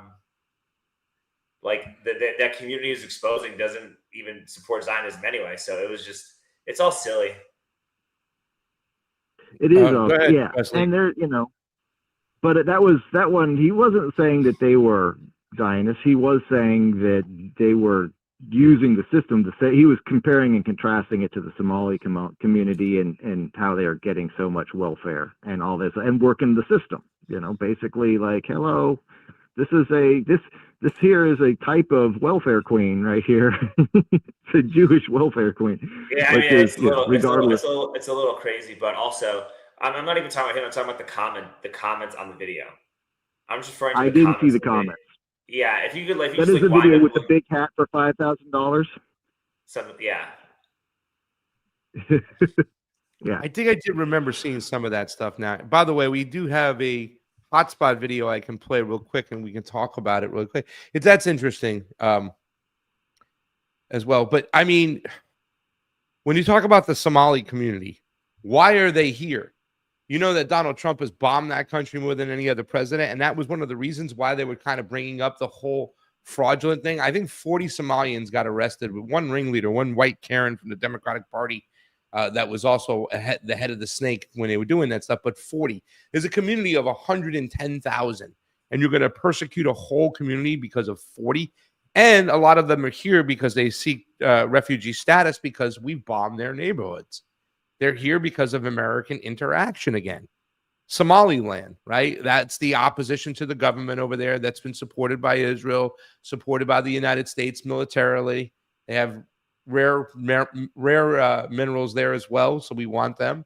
So we support these coups. We do this shit all the time. This is, so we have a responsibility. That's the thing that's kind of crazy to me. The party of individual responsibility, the Conservative Party, doesn't want to have any responsibility for United States foreign policy. It just blows my fucking mind. So we'll give you the last 60 seconds, Wesley. Take the last 60 seconds, take the room, and then we'll get on to the next caller. And thanks for calling, Wesley. We have been in that area of Somalia since, Black Hawk Down and what was that, 92 or whatever. And, somebody's selling these weapons to different individuals. These things do not exist in a vacuum. And it's not like we don't have people at the arms conventions where these weapons are sold and where these things are brokered. So, Hold on, hey, I gotta go real quick. I'll be back. I'm just leaving the chat. I gotta watch. Good. Sorry. Anyways, Sorry. I just think that there's half these times we find out that it's this. Oh wait, it's Green Berets or the CIA or whatever was working with these people long before the problems really started, or and of course then you do the boycott and divest thing, and they Somalia is not getting the money from the gas or whatever they have, and they things run awry, and they financially you financially cripple a place, and then you have uprisings, and then you can point at it and say, see, this is why. Now we got to send in the Marines, and I think that's part of it too. They have every right to seek refuge over here too, since we're the country of origin that's causing all those problems. So it's the it's not difference illegal. between a rebel and a terrorist is whatever works best for the U.S. government. Wow, that is great, Wesley. Thank you so much for calling in, brother, and being part of the show, dude. Hey, my pleasure. And I, nothing bad to say about the Jewish people, but definitely not happy with any group of people, nor the Germans, but I'm definitely against any mass killing of any group for any religious or ethnic reasons. So that's pretty much what I'm upset. Yeah. It happened. Well, it's Zionism weaponizing. Anyway. It's Zionism weaponizing their religion. And, in the United States, they weaponize Christianity too as well. And they get people to go along with it. In fact, you know what? I'm going to go grab the video I have and show the whole, we're in this religious war. No, we're not. Let me take this in another quick little angle too. The founding of Rome was the fasci, right? Which came well before Jesus, right? So they had the 13 tribes of Rome or whatever that made the fascist, the stick, the bundle of twigs with the axe. And, I think slang for that was fag thousands of years ago. And so the fascists were, and they are still in charge. When we became a republic, you have a republic. That means a republic of Rome. Like Israel was a republic of Rome for a while. That's what that was. And the people that ended up being the Republic of Israel at the time were the wrong ones won the war. That's what happened. And then they sided with Rome, and And I don't even think that Rome really destroyed Israel at the time. I think that was the same earthquake that sank the Egyptian queen's city like 40 feet under the sea. Like, we have a city sink 40 feet under the sea right around the corner. There's a good chance the shaking got all the way to your city too and caused a good deal of damage. So I question history as we are taught. Anyway, what city I'll is let it you that go went with that. 40 feet under the sea? What's the Nefertiti or whatever? Anyways, It's not what they claim to be Atlantis, is it? No, this is like whoever different. was, hooking up with who was hooking up with Caesar, right? Or whatever, and Cleopatra was? yeah. So Cleopatra City, the city of Cleopatra, that one. There's a Wow. huge and that was a major earthquake, shook the region. Many cities along the coastlines all around the Mediterranean were hit by tsunami. Things happened, and they have an effect on regional politics and who's in charge and different. And so I think, also a couple of islands blew up with volcanoes, and so you got to look at the whole thing as being like, maybe that was the cause. So, Wesley, anyway, thank you so much for calling the show, brother. Hey, my pleasure. Have a lovely afternoon or day. Pleasure's on this side of the table, my friend. Wesley, everybody. Guys, we have a call-in show, 561-247-2721. We got 2 callers so far today. We had Lady Alex and now Wesley call on in. Alex Strunger is here hanging on out. Of course, Sleepy J on the 1s and 2s. He's here taking all your phone calls. Gabriel Freedom, producer extraordinaire in the chat, and all the other lovely people. We thank you so much. I see Exile of the Knights of Malta is there hanging on out. Of course, Stacy, we've seen you all day. Katie Kane, Lady Alex. Thank you to everybody who's participating. Thank you to everybody who's hanging on out. A dingo ate me, baby. Thank you so much. Guys, we got 35 listeners over on the YouTubes.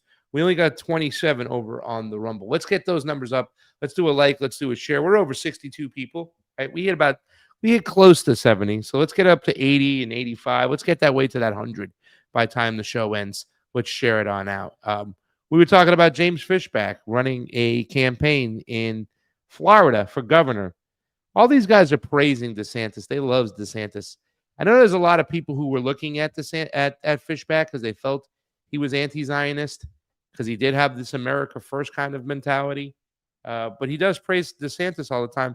DeSantis is one of your biggest Zionists in government out there. As a governor, huge Zionist. As a congressional member, a huge Zionist. So it's you got to be prepared for the same old sleight of the hand.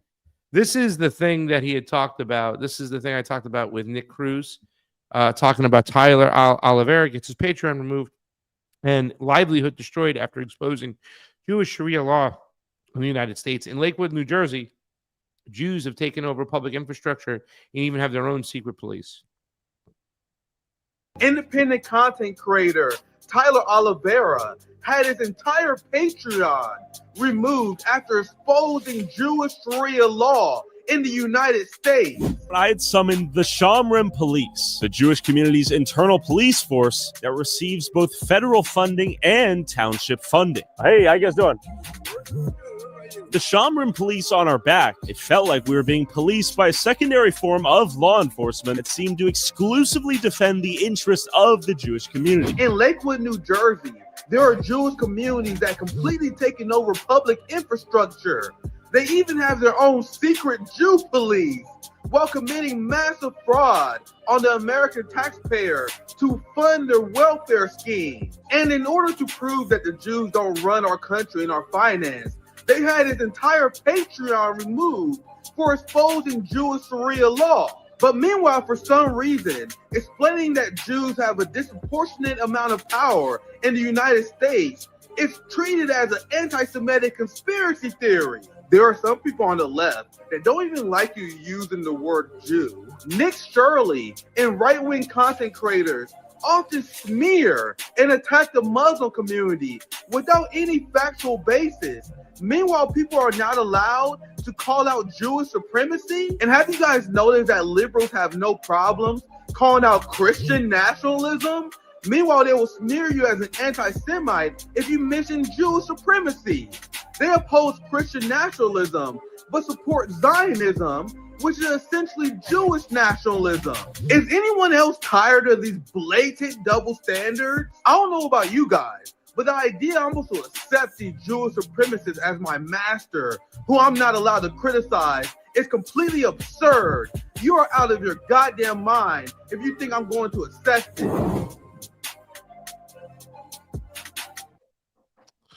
I don't know how I feel about that.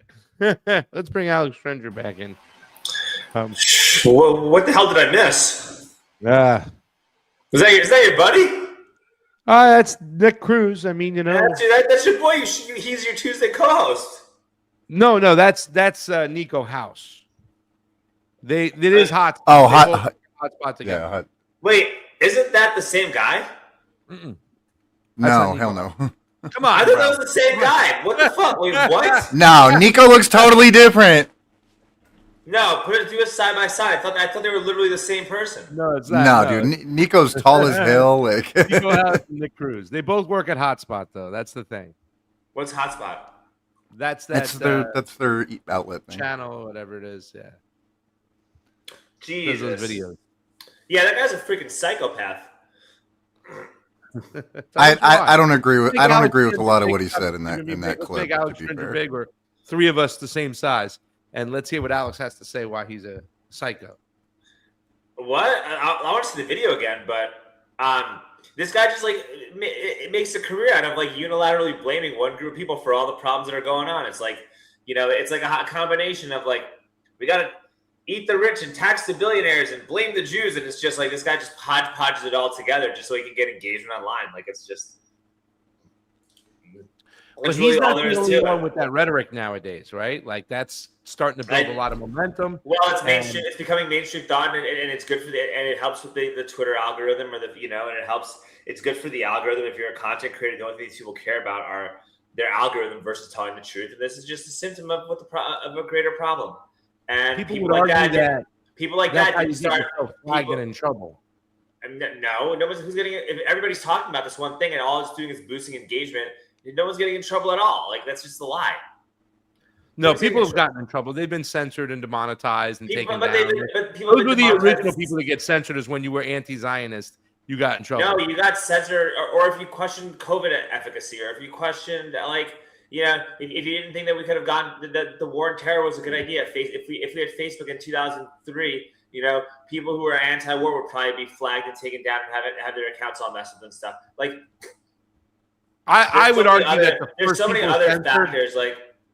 Besides that, I would argue that the first people censored were definitely pro-Palestinian in the back in the days before any of all this stuff got to this level of craziness. Do you think Zionism is a problem, though? Are you ready to defend Zionism? No, I don't want to talk about Zionism. I'm saying that guy sucks. And people like that, actually, if you want to know the truth, people like this guy Nick only increase and make Zionism more rabid and radical because you just come across like you're a Jew-hating freak who blames one group of people for the entirety of the set of problems that are going on in the world today. And I think that the rhetoric of people like that guy are actually contributing to Zionism becoming more radicalized regardless.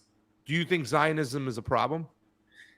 No, I don't think it's a problem to have a right to your ancestral homeland. I don't think that's a problem. I think the problem is all of these things that are happening as a result, all of these things that are happening in conjunction with it are problems, like having a war in Iran or building settlements and apartments in Hebron right over building apartments right over a Palestinian settlement. Those are problems. The problem is mistaking the entirety of a group for being violent Islamic radical fundamental extremists when it's 20% of the people that live in that region, so to speak. And 20% is an extremely high number. And if those guys are your neighbors, you should be concerned. But you still got to understand that most people, despite what your belief in terms of your right to a piece of land, most people are still not bad, right? Most people are still not your enemy. Just because someone has a different faith or religion than you doesn't mean that they're your enemy. It is. It's literally read the book of Genesis. It's right there. Like it's. I don't. It's Oh, right okay, in all right. front Let of me you. stop you right there. I don't give a shit what your fairy tale book of Genesis fucking says. But it's a It's Torah, but allegories. No. A fucking religious book is not a fucking right to have a certain group of land. You got to be kidding me with that, Alex. Like that is, it says in the book of Hocus Pocus that Italians get this area of New York and we get to keep it. The fuck out of here! A book written or gained by God in the first religious text is not the same as a book of Hocus Pocus. Like that's your insane. God. That is made. Yes, it is. What's the difference? It is. What's the difference? I mean, if you but like, all right. And I did not want to go here with this conversation, but no, since okay. Look. Since I got you there, since we're here, yeah. Okay. I think that let's look at the past, let's look at the past 6 or 7 years regarding everything that's gone down, from COVID to Ukraine to just everything, to like to immigration, to the lack of speech, to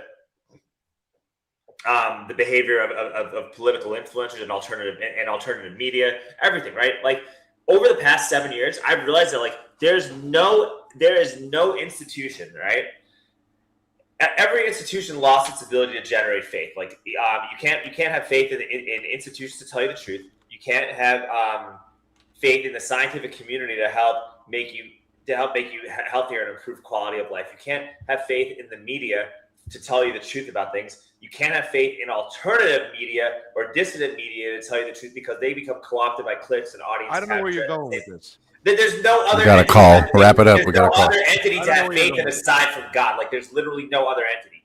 Like when you look at how everything is, there is nothing else that you can have faith in to tell you the truth. Like there's just nothing else that exists. All right, hold on a second. That's what I'm trying to say. Well, we can govern and we can make decisions like fun-loving atheist. We can do that. We don't need written down Andrew Wilson on some commandments to fucking tell me what that murderer is bad or here's my question. Do we have a caller, by the way? Yes. All right.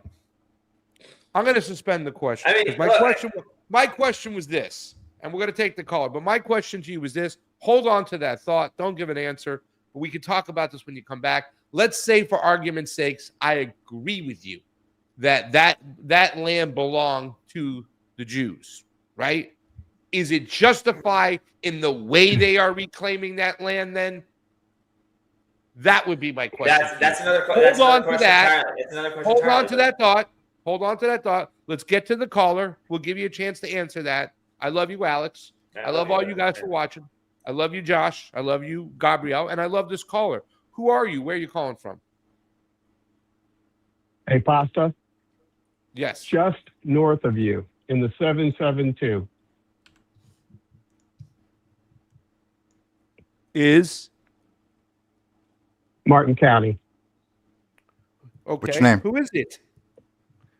This is Steve in Martin County. Steve. Not from Pearl River, but from Martin County. Gotcha. Just another Paisan.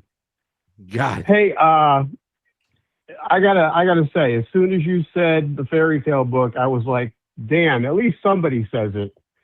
When people start quoting from the Bible to me, I ask them to explain the Gospel of Mary, Thomas, Judas, and they look at you like, what the hell are you talking about?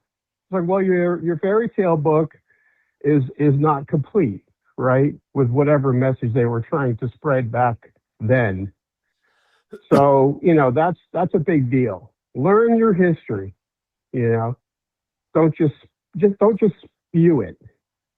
I'm not spewing anything. I'm just saying that, if God said, throughout the entire Torah, that there's a covenant with the Jewish people to have the land of Israel, and it's said numerous times, and it also said that if you start disobeying, my covenant and worshiping idols and acting like the other people surrounding that area, we'll take that covenant away from you. But if you return to God and return to those principles, we will you'll have that area back. I'm just saying, that's just there, and that's just there presented. Yeah, but you're leaning on dogma. You're leaning on historical writings that have been rewritten, reinterpreted. You know, it's just not smart to just spew religious dogma. No, It's not for good sure. for anybody. For sure, but like, do you think that like the passage? Wait, hold on. Do you think Well, that as like we know, it's very divisive. Hold too, on, let right? him finish. Go ahead. Go ahead, Steve. It's very divisive. You know, the religious aspect of people's lives, which is supposed to be personal to them, which is mentioned in many religions, when you start to use them as walls, whether to keep people in or keep people out, you know, that is just a negative aspect to society, which we need to eliminate. I think Pasta was right on with the fantasy book.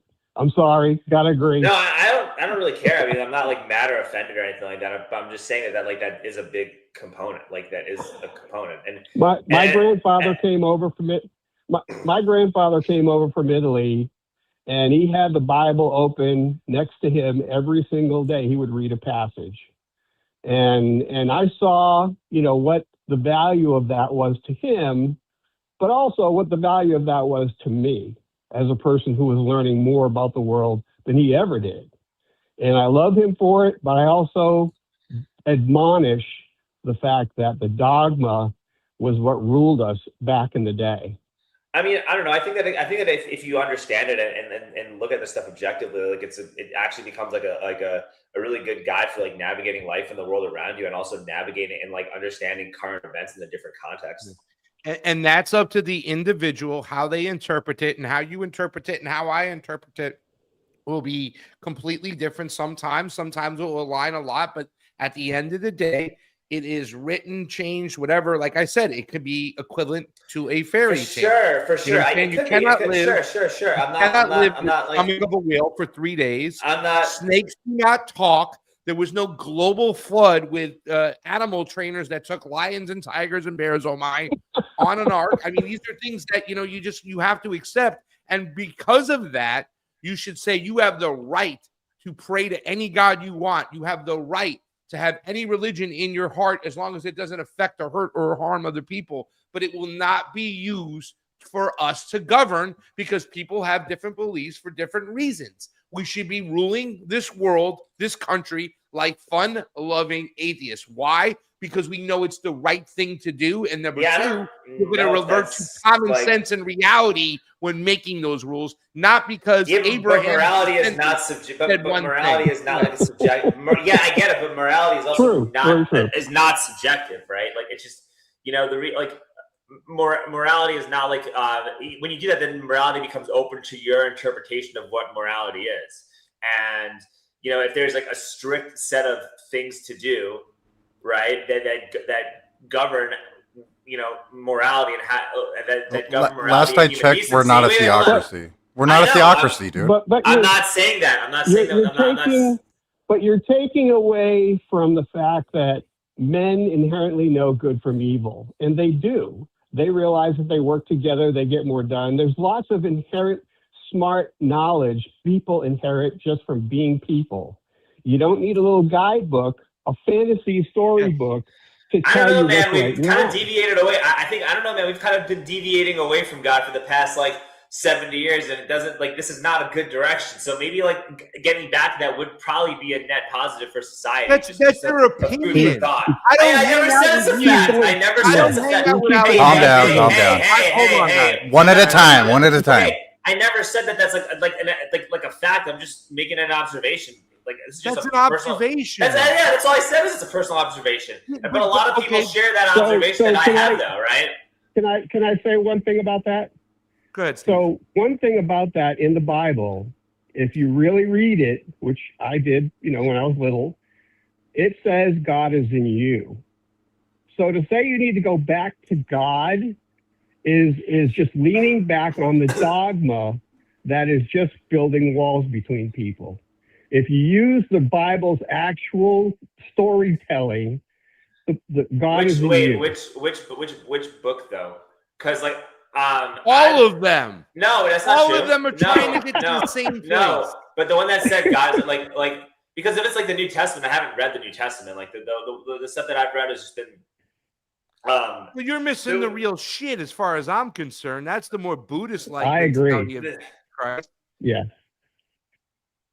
No, but I'm just saying, like, you know, the Torah and the prophets, like, was that in the Torah and the prophets, or was that in something that was after? That's what I'm asking. If you look at the writings, and include all the writings, including the Gnostic Gospels, you find that, you know, we are God. We're not just in God's image. We are God. And they try to let us know that we have all the powers we need within us to get us through our daily life. Well, so I personally think that I personally think that, like, the voice of God is like, whenever you have an inspiration or an idea or something that you want to build on, it's not, you didn't come up with that idea. I do feel like as though God implanted that idea into you, right? And I also feel as though, like, the more time you spend in service to God, whether as you keep Shabbat on Friday and Saturday, or you make sure you observe all the major holidays, or you make sure, you know, or you like put the filling on in the morning, or you say prayers in the morning, you say prayers at night. I do think that in having a habit of doing that, I do feel as though your creativity does increase, your production increases, like your ability to get things done, and the purpose behind what you do. Great. That's great. But what does that have to do? You want to know if I'm a conscientious objector and I'm sitting there in a room and I'm hearing all the sides talk about, and you know why I don't think that Zionists have the right to Israel over Palestinians? Property rights. Property rights. How about just that alone? Since when, as Americans, do we not believe in property rights? Right? How far back do you want to go back? You want to go back to Pontius Pilate or whatever the fuck his name is, and say back then in the days these Jews own this land over here and they have a right? No, the property rights right now said the Palestinians owned it and they were taken and thrown off their land unjustly. Property rights. Doesn't that make sense? Do you not believe in property rights? You buy something, you work hard, you own it. Somebody can just come along and take it because they said, well, God promised me your tricycle. What do you call the thing? Your trike 17,000 years ago. So I'm going to take this. I mean, you can apply the mentality that the Zionists use to take back Gaza, right, to anything. And said it was promised to me by my God. So what do you think? What do you think that they did to take it? What do you think they did to take that land back, so to speak, before 1948? Like, how did they go? They bombed the shit out of the Brits. No, you not know this? In the early 1900s, Israel bombed Britain in the 1900s. Dude, they did all kinds of terrorist shit before they were a state. That's one of the reasons that shit was that Brits gave it up.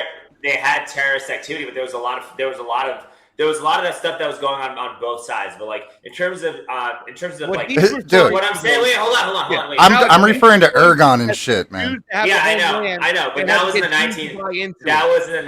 Ergon and the Hagan and all that stuff. That was in the 1930s, and things were a lot crazier and different in the 1930s than in like 1905 when Israelis and Jews first started migrating back to Palestine.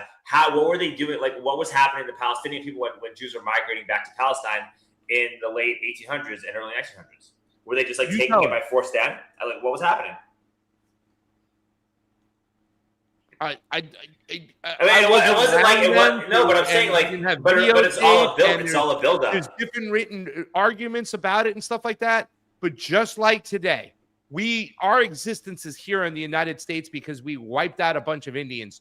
Do we not they didn't steal anything. What the Israelis did, what the Jews did, yes, but it isn't okay. But you're talking about property rights. You're talking about property rights. Hold on, dude. You're talking about that's what led to this. But in the 1900s, okay, I can't understand either one of you. Okay, you're talking about property rights, but the Jewish people bought that land to farm, and the land they bought to farm wasn't even good farmland. And then they turned it into something sustainable. So like, it wasn't like they just like walked up with a bunch of guns, you know, and a decree from the British and said, "Get the fuck off our land." Like, that wasn't really how it was. Like, there was a little bit more nuance and complication. In 1947, I'm talking about leading up to 1947.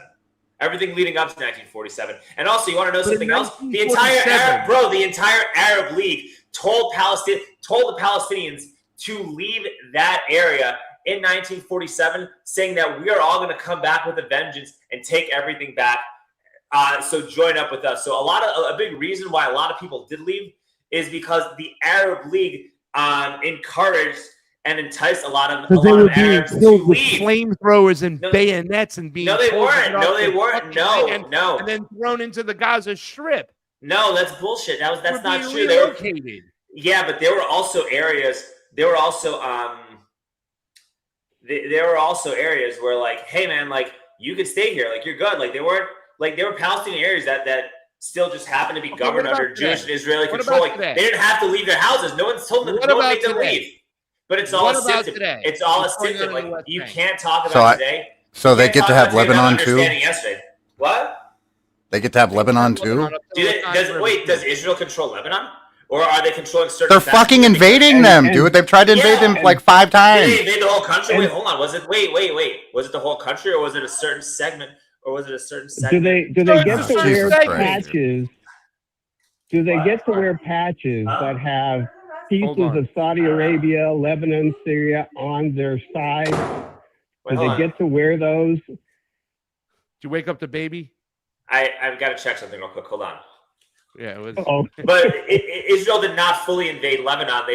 They've launched like strikes and attacks like in areas that are controlled by like. Dude, they've blown up entire fucking cities that are like 1,000 years old. What the fuck are you talking about? It's not the whole state. Exactly. Come on. Yeah, well, I'm just saying like what they're saying, right? Like I'm not saying that it's like a good thing to blow up entire cities because you think that there's one terrorist or a small cell. I'm just saying it's more complicated. It's just more complicated than how you're presenting it. That's all. I love you.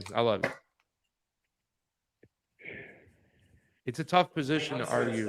It's almost impossible to justify that. Dude, the fact that they want greater Israel, it just invalidates everything he just fucking said. It's retarded. It's dumb. That's true. I agree. Hey, Pasta.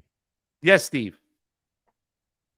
One point on the topic you guys were talking about earlier, the H-1Bs. Yes, please. So I was working in San Francisco in tech, and I watched companies displace employees with H-1Bs. And yeah, I was one of those in the Bay. H-1Bs don't work. The H-1Bs don't work because they don't just bring in onesies or twosies as experts. They bring in, like Tata is a company in India. They bring in an entire workforce and they subcontract entire departments out to do IT work. Yeah. And that not only does it displace an entire department, but you lose the value of the employees that had that knowledge as well. So I watched them gut companies just to save a buck. And the managers get to walk away, and the senior managers get to walk away with bonuses because they saved a buck. And Americans are just screwed. I watched it happen firsthand. So let me add to that, because I worked in the Bay Area for a lot of years, and I worked at Google for a while as a contractor for one of those foreign IT companies, an Indian company. And they basically, I was there for about 3 or 4 years, and they made us train our Indian counterparts, and they shit canned us. And that's the way the tech industry works now. I mean, they it's not like they're just bringing in 1 or 2 people. They're bringing in whole ass companies to take over whole ass departments. And that's 100% been happening for like 15, 20 years. Exactly. And I don't think people realize how toxic that is to our knowledge base, number one, for technical issues and technical, topics, but how many people that displaces. Like you say, entire departments at one time. Boom. Yeah. I mean, I've seen it happen at so many jobs there. It's one of the reasons I left California. Yeah, me too. I was there for 9 years. I worked across the street from Twitter and Salesforce. And I won't say where I worked, but I was amazed at how badly the management treated American workers. And it's, that's capitalism, right? Save a buck, get your bonus, get out. Yep. And that ruins America, period. Can I say something? I have a question. And the question is to Steve and to Sleepy, who obviously know this. Steve and Sleepy. Does James Fishback make a point with H-1B visas being a way to get Americans, Floridians, employment? too, as well? Because at the end of the day, I do No. kind of agree that a working economy, it's all about the economy, right? It's the economy, stupid. It's a different discussion.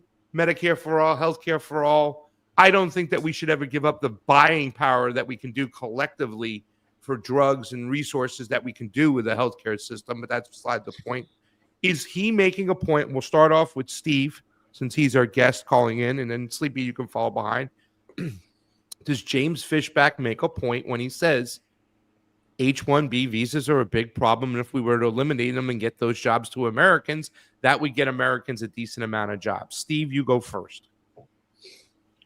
Okay, well, the question was actually answered in the interview, right? You know, how do you get the good paying jobs in the hands of Americans? What good paying jobs are you talking about? And the fact is, if we go to H-1Bs, we lose the people. If we don't, they ship the jobs overseas. So that's the dynamic we have working right now, right? Yeah. If we don't fix those two things, then the whole issue is moot. The system itself, one can't be fixed without the other. And I would say that, you know, I always argue, and Sleepy will give you a chance, right? The problem we have in the United States when it comes to working our workforce is we have no industry. We don't make anything anymore. We don't fix anything anymore. So that's also a problem itself. Sleepy, take a time and answer this, and then we'll give Steve the last 30 seconds, and we'll give our co-host, and he is our co-host, and he is my friend. I love him, Alex Strenger, some time as we wrap up the show. Sleepy, Steve, and Alex in that order. Go right ahead. So I agree with Steve on the system needs to be changed, because they'll just send the jobs overseas. I mean, especially in the tech industry, which is one of the few industries we have left in this country. So it's a hard problem, but it's something we're gonna have to deal with. I mean, if those are the only jobs and we don't get to have them, where the fuck are we gonna work, man?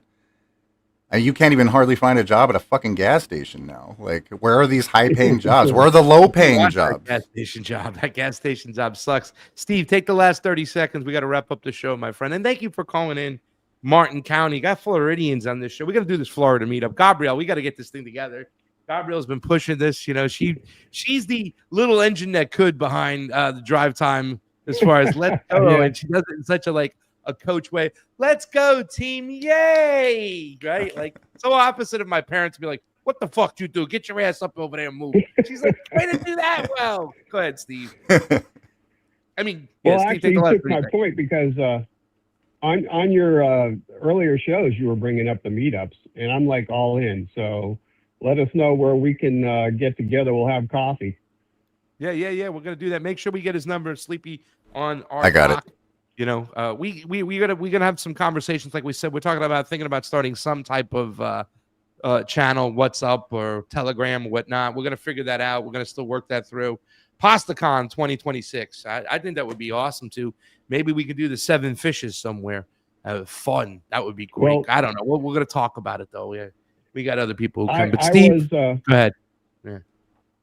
I was an occupier back in 2009. Nice. And there was a very brave oncology nurse that started the whole movement in Palm Beach County. And we used to meet up at a big lawyer's house, and she was actually on 60 Minutes back in the day. Our group was on 60 Minutes.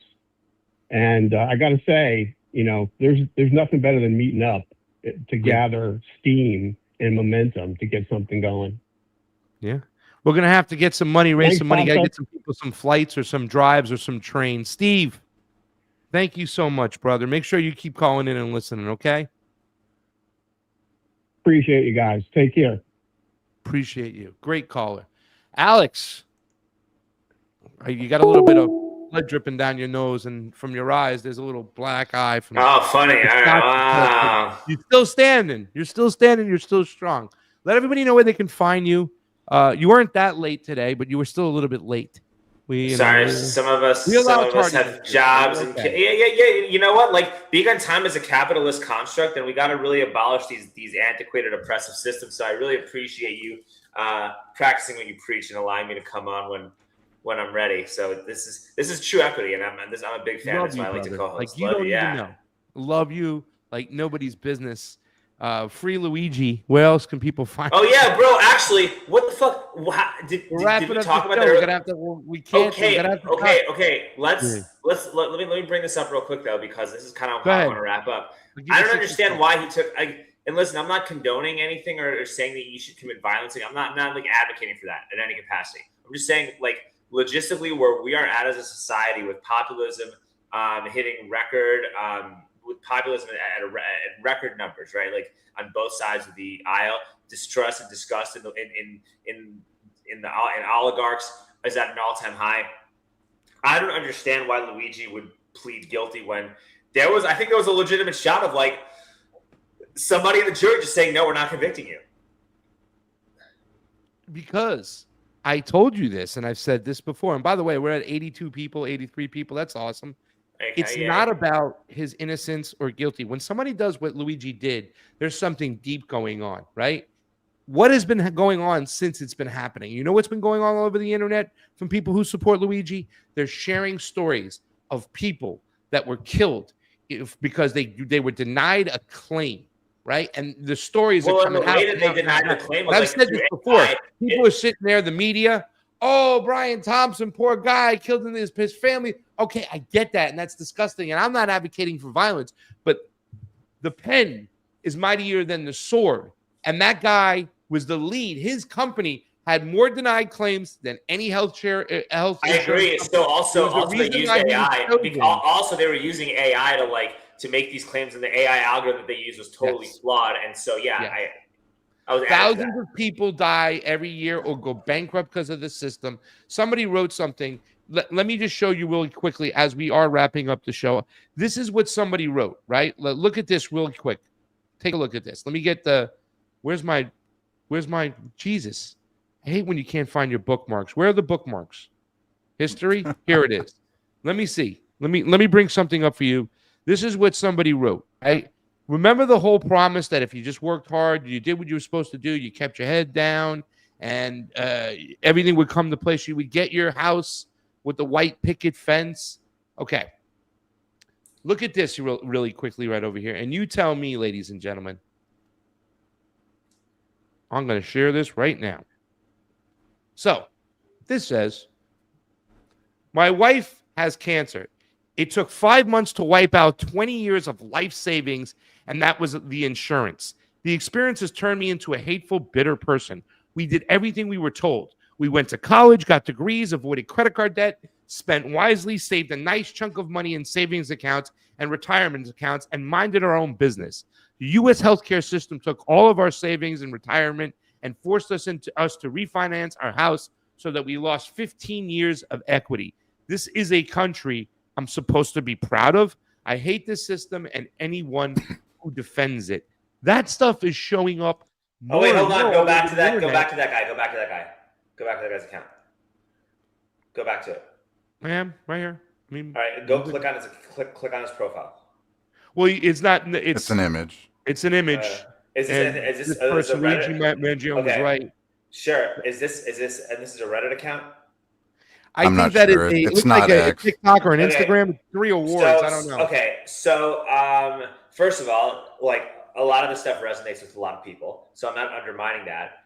But second of all, you know, when you see a guy with Binky Brain on their account on Reddit, you know, you need to verify to see if it's, you know, a real person, if that real person lives in America, or if that real person. Dude, my best friend was dead at 30 from cancer. This is a common problem. We know this happens. No, for sure. I'm just saying. You don't have to fact check this shit. This shit is a normality. No, I get it. We got to wrap up though. Okay.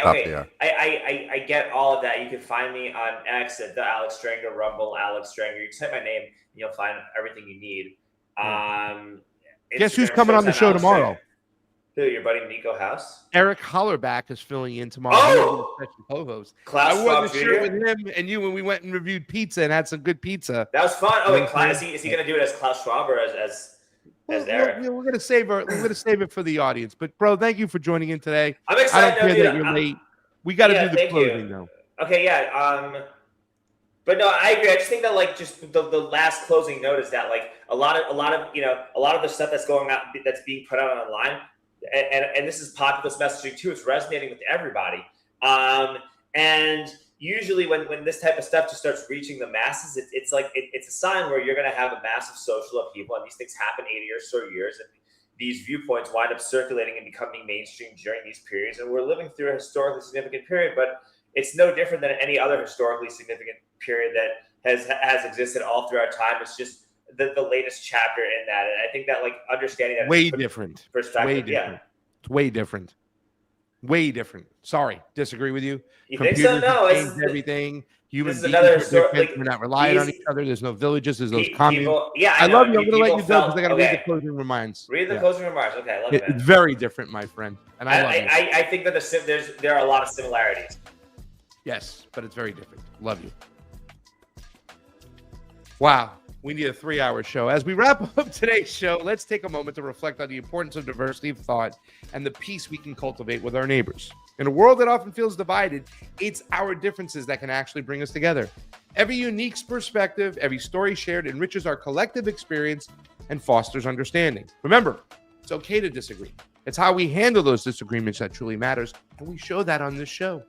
Let's embrace dialogue over debate, compassion over conflict. When we listen to one another, we open the door to meaningful relationships. By engaging with our diverse communities, we can find common ground and build bridges that promote peace, which is the goal. So I encourage you to reach out to someone with a different viewpoint. Share a meal, have a conversation, or simply listen. Let's create a ripple effect of kindness and understanding in our neighborhoods and beyond.